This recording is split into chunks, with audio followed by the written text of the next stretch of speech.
Okey, bismillahirrahmanirrahim. Assalamualaikum warahmatullahi wabarakatuh. Selamat datang ke Aja Share Channel. Okey, pada anda yang baru sahaja melewati channel ini, jangan lupa tekan butang subscribe ke atas tu.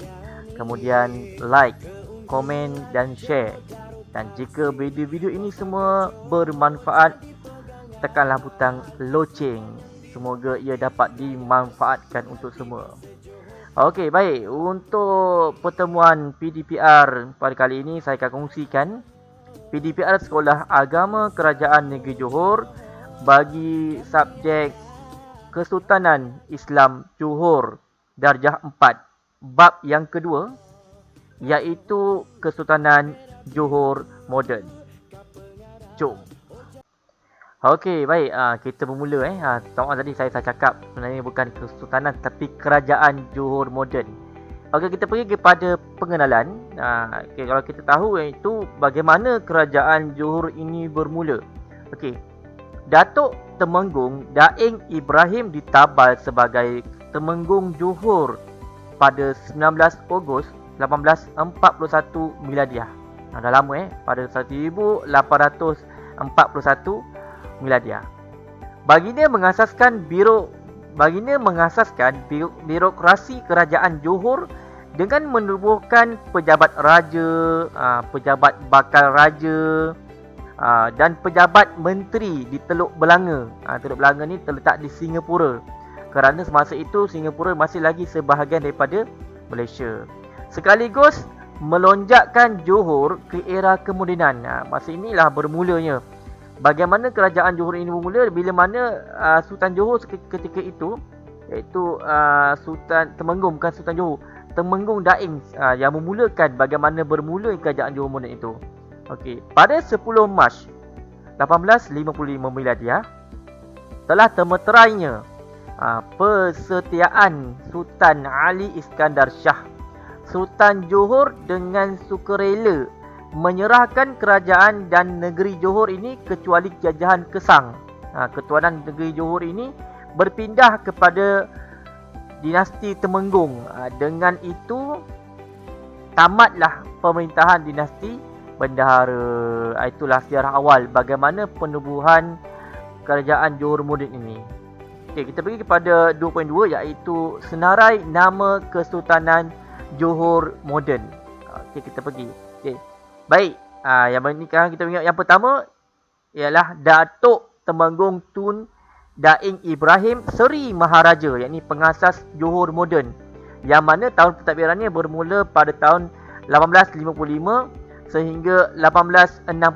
Ini baru bermulanya lah. Kemudian dimulakan, tapi yang mana dia ini tidak diiktiraf sebagai Sultan yang pertama. Tapi Sultan pertama diiktirafnya adalah yang pertama iaitu Sultan Abu Bakar Ibni Almarhum Temenggung Daeng Ibrahim. Inilah Sultan pertama Johor, iaitu yang memerintah pada tahun 1862 sehinggalah 1895. Okay, ya. Kemudian diteruskan yang kedua iaitu Sultan Ibrahim Ibni Almarhum Sultan Abu Bakar, anak endanya, pada tahun 1895 hingga 1959. Diteruskan lagi dengan Sultan Ismail Ibni Almarhum Sultan Ibrahim pada 1959 sehingga 1981. Okey, dan teruskan lagi dengan Sultan Iskandar Ibni Almarhum Sultan Ismail yang bermula di ni pada tahun 1981 sehinggalah 2010. Dan yang terakhir yang setakat ini memerintah adalah Sultan Ibrahim Ibni Almarhum Sultan Iskandar yang bermula pemerintahannya pada tahun 2010 sehinggalah kini. Itulah sedikit banyak bagaimana sejarah pemerintahan kerajaan Johor Moden. Okey, seterusnya pusat pemerintahan kerajaan Johor Moden. Okey, pada tahun 1841 Miladiah, Datuk Temenggung Daeng Ibrahim ditabalkan sebagai Temenggung Johor oleh Sultan Johor Riau Lingga. Okey, baginda bersemayam di Teluk Belanga di Singapura di Singapura. Okey, baginda berusaha mempelajari bahasa Inggeris serta mendalami pengurusan perdagangan daripada pegawai-pegawai syarikat India Timur. Ni bagaimana bermula ini. Syarikat India Company ni atau East India Company ini adalah milik syarikat British pada ketika itu. Kita tengok bagaimana Inilah gambaran. Di sinilah Istana Lama Teluk Belanga di Singapura. Tengok bagaimana kedudukan dia. Kedudukan Teluk Belanga ini di Singapura, yakni di Temasek. Nama lama Singapura adalah Temasek. Okey, kemudian baginda menerima pengiktirafan dan kepercayaan British di atas kejayaan memusnahkan kegiatan Lanun di perairan Singapura dan Kepulauan Riau.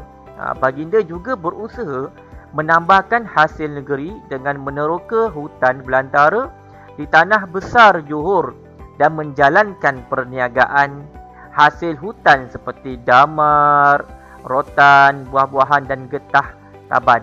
Inilah bagaimana bermulanya Sultan pemerintahan Johor ini mendapat kepercayaan dari pihak British kerana berjaya menumbangkan lanun-lanun yang berada di perairan Singapura dan Kepulauan Riau. Okey, sikit info. Getah taban ini adalah getah yang terhasil daripada pokok rotan yang menjalar. Okey, ia digunakan untuk menampal gigi, pembuatan sarung tangan dan pembalut kabel di dalam laut.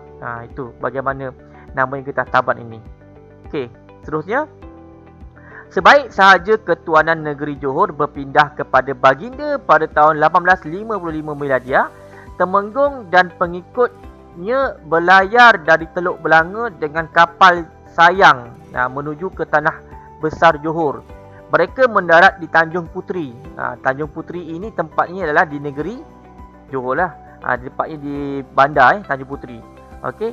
Lalu menaikkan dan mengibarkan bendera Johor sebagai simbol ketuanan. Itulah bagaimana sejarah kerajaan Johor ini. Temenggung melantik Encik Dapat bin Muhammad Soleh, yang merupakan seorang pengikut baginda yang setia dan berkebolehan untuk mengawasi pembinaan pejabat, rumah kediaman dan pusat perniagaan. Penempatan itu dinamakan Iskandar Puteri, iaitu gabungan nama Temenggung Ibrahim Iskandar dan Tanjung Puteri. Itu nama Iskandar Puteri. Kalau kita tahu kat Johor, dekat bahagian juga negeri Johor, ada namanya Temenggung, ada namanya Iskandar Puteri, wilayah Iskandar Puteri. Okey, yang kelima, baginda amat prihatin terhadap kebajikan rakyat. British mentadbir Singapura dengan menggunakan sistem dan undang-undang barat yang menyulitkan rakyat. Pada tahun 1858 Miladiah,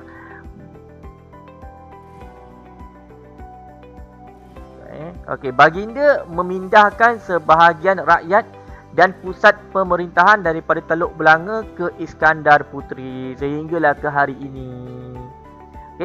Pada 1 Januari 1866 Miladiah, bersamaan dengan 12 Syakban 1282 Hijriah, Maharaja Abu Bakar menukar nama Iskandar Puteri kepada Johor Baru sebagai perbezaan nama Johor Lama pada zaman Kesultanan Melaka. Ni bagaimana bermulanya nama Johor Baru ini. Johor Baru ini adalah nama asal daripada Iskandar Puteri. Okey. Johor Baru diisytiharkan sebagai ibu negeri Johor dan kekal sehingga hari ini. Itu tengok sedikit banyak bagaimana tugu dia. Tugu Iskandar Puteri. Tengok tugu peringatan penubuhan Johor Baru. Di sini kalau anda semua dapat tengok, anak-anak murid boleh tengok tempat-tempat ini di Johor Baru, ada di Johor Baru ya. Okey, seterusnya kita pergi pada kegemilangan kerajaan Johor moden. Maharaja Abu Bakar memperkasakan pembangunan ekonomi yang diasaskan oleh Temenggung Ibrahim dengan memperluaskan tanaman dan perniagaan gambir dan lada hitam secara komersial. Ini menjadikan Johor pemegang monopoli dalam perdagangan antarabangsa komoditi tersebut. Inilah bagaimana tempat itulah kebanyakan di negeri-negeri Johor ini banyak nama-nama yang diambil daripada perniagaan-perniagaan ataupun sumber-sumber asli yang berasal di Johor. Contohnya macam kalau di Johor, kalau di Tangkak ada Bukit Gambir. Bukit Gambir ni asalnya daripada nama Gambir. Ada, kalau kita tengok di Pontianak ada Pekan Nenas. Sebab apa? Diambil pada nama Nenas. Itu semua adalah hasil ekonomi kerajaan Johor pada ketika itu. Sebab itulah nama-nama ini diambil dan dijadikan sebagai nama tempat tersebut. Kita tengok kat sini ada pokok gambir. Ni bentuk pokok gambir. Kalau nak tengok anak-anak muda sekarang ni macam mana bentuk pokok gambir, itulah gambar pokok gambir. Yang kedua, pokok lada hitam. Tu macam tu gambar pokok lada hitam. Yang handsome, yang kacak bergaya inilah sultan kita yang pertama, iaitu Sultan Abu Bakar sebagai bapa Johor moden. Okey, kemudian kedua, kita tengok pada Sultan Abu Bakar ini Sultan Abu Bakar ini dinobatkan sebagai bapa Johor moden kerana baginda berjaya merancang, melaksana dan memimpin negeri Johor ke arah kemodenan melalui inovasi pengurusan, pentadbiran, teknikal dan sosial. Sebab itulah kenapa Sultan Johor ini dipanggil sebagai bapa Johor moden. Sebab dialah yang memulakan bagaimana Johor ini tersebar luas, bagaimana ekonominya bermula dari segi inovasi pengurusan, inovasi pentadbiran, ada pula teknikal dan sosial. Okey. Kemudian kita pergi yang ketiga.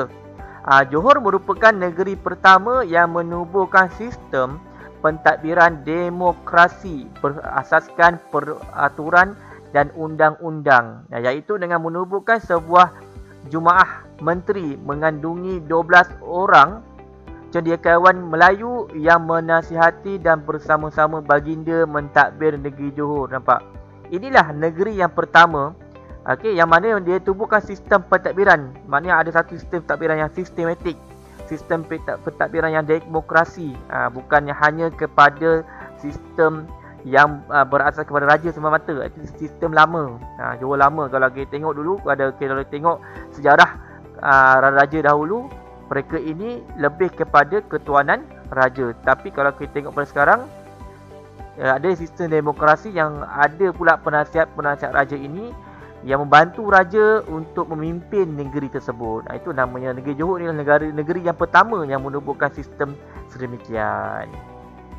Okey, yang keempat. Selain itu pada tahun 1873 miladiah, Sultan Abu Bakar ini mewujudkan sebuah Dewan Negeri yang mengandungi 21 orang Melayu yang termasuk ahli-ahli Jumaah Menteri dan 2 orang pemimpin Cina. Ia menjadi satu forum bagi setiap ahli boleh berbahas, bertukar fikiran, merancang dan melaksanakan dasar tanpa diganggu oleh pihak luar. Ini macam sekarang kita ada sidang parlimen, kita ada sidang DUN, kita ada Dewan Rakyat. Ini semua adalah kesinambungan bermulanya di negeri Johor. Kalau kita tengok di Johor, kita ada buat di Johor ada dibuat di Iskandar Puteri di Nusajaya ada Dewan Rakyat di situ. Seterusnya yang kelima, sistem pentadbiran dan pengurusan kerajaan diperkasakan dengan menubuhkan pejabat kerajaan seperti perbendaharaan, tanah dan ukur, kerja raya, pelajaran, pejabat agama dan kesihatan, polis, kehakiman, penjara, pejabat cukai dan jabatan laut. Semua ini diketuai oleh pegawai Melayu. Macam ni namanya sistem pentadbiran yang sangat baik. Ada polis, ada tentera, ada hakim, ada penjara, semua cukup lengkap. Itulah kenapa Johor ini dianggap sebagai Johor yang moden. Okey, yang keenam. Antara inovasi teknikal yang diperkenalkan oleh Sultan Abu Bakar adalah sistem kereta api bagi memberi kemudahan pengangkutan orang ramai dan pemungkahan hasil pertanian. Sistem ini termasuk kereta api kayu dari Johor Bahru ke Skudai pada 1868 dan kereta api kerajaan Muar dari Bandar Maharani ke Sungai Pulai Muar pada 1878. Ini adalah sistem bermulanya bagaimana Johor ini memulakan sistem inovasi teknikal kereta api. Okey. Kemudian yang ketujuh, infrastruktur lain yang dipelopori oleh Sultan Abu Bakar bagi menjana kemajuan ekonomi, termasuk pembinaan jalan raya, jeti dermaga dan bekalan air bersih. Bermula sikit-sikit. Tadi bermula dengan pengangkutan, kemudian pula infrastruktur pula, bentuk macam mana pembinaan jalan raya, kemajuan ekonomi dan sebagainya. Okey. Kemudian yang ke-8. Sultan Abu Bakar memberi keutamaan kepada pelajar-pelajar anak Melayu dengan mengadakan sekolah Melayu, sekolah agama dan sekolah Inggeris. Itulah bagaimana Sultan Johor ini memanfaatkan bangsa Melayu ini sebagai bangsa yang utama. Ketuanan Melayu ini dapat membantu anak-anak Melayu ini belajar di sekolah-sekolah Inggeris dan juga sekolah-sekolah agama. Okey, yang ke-9, Sultan Abu Bakar ini berjaya menubuhkan kerajaan Melayu Islam di mana raja adalah ketua agama Islam sehinggalah ke hari ini. Okey, yang ke-10, Sultan Abu Bakar dan jemaah menteri telah menggubal dan memasyhurkan undang-undang tubuh kerajaan Johor secara rasmi dan bertulis pada 14 April 1895 Miladiah. Dengan adanya undang-undang tubuh ini, Johor menjadi negeri yang pertama yang mempunyai perlembagaan bertulis yang bertujuan memberi pengiktirafan dan perlindungan dalam sistem pentadbiran negeri Johor sehinggalah ke hari ini. Undang-undang tubuh ni sehingga ada pada hari ini. Sebab itulah kenapa kita perlu mempelajari sejarah negeri Johor. Pada tahun 1866, 1874, 1885, 1890 dan 1895 Miladiah, Sultan Abu Bakar ini telah membuat 5 pelayaran menjelajah England, Eropah, Mesir dan Turki. Pada tahun 1883 Miladiah, baginda ke Jepun dan Timur jauh untuk memperkenalkan Johor dan kuasa politiknya serta memperkasakan hubungan perdagangan antarabangsa. Ini adalah sultan yang sangat bijak. Sebab apa? Dia ini meneroka, dia ini menjelajah sehingga ke serata dunia, hampir ke serata dunia. Okey, untuk semata-mata untuk memperkenalkan Johor ini dan kuasa politik ini supaya dikenali ke serata negara dunia. Okey, itu kenapa sehingga kini kalau kita lihat bagaimana hubungan diplomatik ini kerajaan Johor ini bersama dengan contohnya dengan pasukan-pasukan yang lebih luar negara sangat baik. Sebab apa? Itulah kenapa dia dia meneruskan legasi pentadbiran kerajaan Johor yang pertama. Okey, 12. Johor mengambil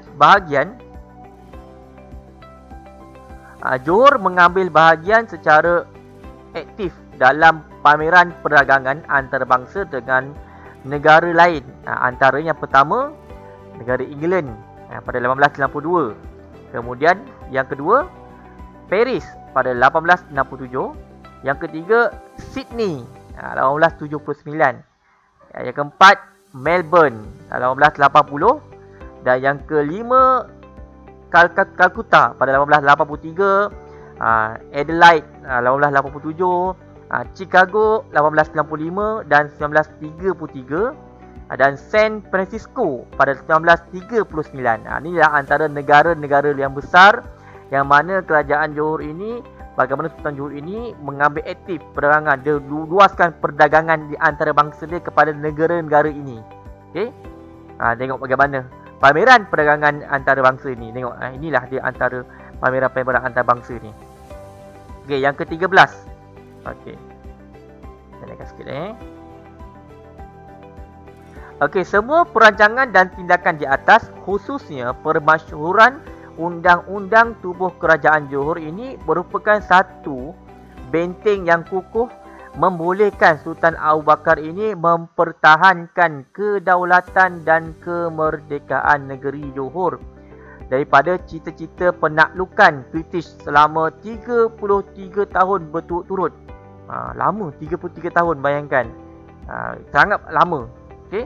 Melalui perjanjian setia pada 11 Disember 1885 Miladiah, Johor dibenarkan menubuhkan pasukan askar timbalan setia negeri pada tahun 1886 Miladiah, yang dikenali sekarang dipanggil sebagai JMF. Askar JMF Johor itu namanya Askar Timbalan Setia Johor. Negeri Johor ada askar sendiri. Nampak betul betapa hebatnya negeri Johor ini. Okey, yang ke-15. Sejarah Johor merakamkan bahawa Kesultanan Johor moden telah memaktubkan Johor Johor Baru sebagai ibu negeri Johor pada tahun 1866. 1866 Miladiah. Setelah itu mengasaskan pembukaan Bandar Maharani pada tahun 1887 Miladiah. Bersempena nama Permaisuri Sultanah Fatimah. Itulah bermula yang bagaimana kalau kita tengok dekat Muar ni ada satu hospital, nama dia Hospital Sultanah Fatimah. Itulah nama yang diambil daripada Permaisuri Sultanah Fatimah.